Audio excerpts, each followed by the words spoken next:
Hard work is in the problem.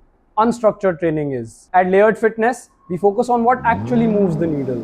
So your effort finally pays off. In our previous video, we talked about how you can achieve significantly more by training less. But what should you even train? What kind of exercise keeps you fit? क्या आपको gym जाना चाहिए या फिर आपको calisthenics या body weight training करनी चाहिए because lifting weights makes you stiff may be just yoga क्योंकि हेल्दी रहने के लिए तो सिर्फ फ्लेक्सिबिलिटी ही चाहिए और should you skip all that and just play a sport और go for a run You've probably heard things like, I just do yoga and meditation. Bro, I only eat clean, so I don't need to work out. So basically, in order to be fit, you should just do yoga, lift, run, meditate, eat clean, sleep 8 hours a day, and also somehow have a life. No wonder fitness feels confusing. But don't worry. Whether you're just starting out, getting back into fitness, or tired of spinning your wheels, this is where clarity begins. To answer the original question, what do you really need to be reasonably fit? If you strip away the trends, the influencers, and the extremes, everything in fitness boils down to just three things: mobility, resistance training, and flexibility. And here's the key: no one pillar is more important than the others. They all work together. Let's break them down. Mobility is your body's ability to move freely with control through a full range of motion, without pain or restriction. And it's not the same as flexibility. Flexibility is how far you can go. Mobility is how well you can use that range. For example, you might be able to touch your toes, but can you squat deep with control without your heels lifting or your spine collapsing?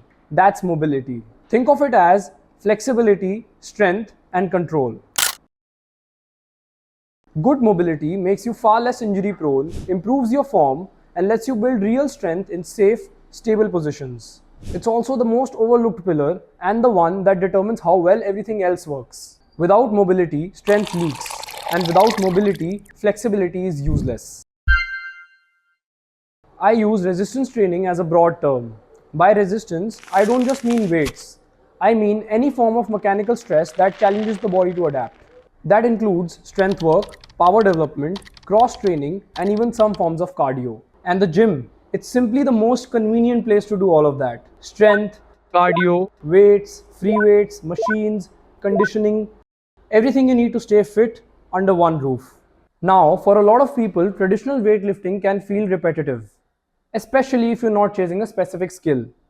For instance, and the gym bros are going to hate me for this, there's way more skill development in sports like badminton than in, say, bicep curls. That's where minimalist, smart programming comes in. So resistance training stays engaging, effective, and sustainable. Lifting weights or any form of resistance training is the single most effective tool we have to slow down aging. It preserves muscle mass, which you naturally lose after your 30s, or even helps you build more. It boosts metabolism, increases bone density, reducing the risk of fractures, regulates blood sugar and hormones, and apart from slowing down physical decline, it also improves brain function. Flexibility is how easily your muscles and joints can stretch through a range of motion. It is what allows your body to recover, reset, and come back the next day ready to train again. Good flexibility reduces muscle tightness and restriction, supports mobility and posture, and lowers the risk of pulls and strains. More importantly, it supports recovery and relaxation, so you don't break down and your training stays consistent. Fitness isn't about aesthetics or raw numbers. It's about being capable. It's about building an adaptable, sustainable body that doesn't fall apart as you get older. And for that, you need all three pillars working together. Miss one, and the system starts to fall apart. If you want to learn how to combine these pillars into a smart, structured system that works for your life, not just your Instagram feed, hit subscribe because there's a lot more coming. And this is just the beginning.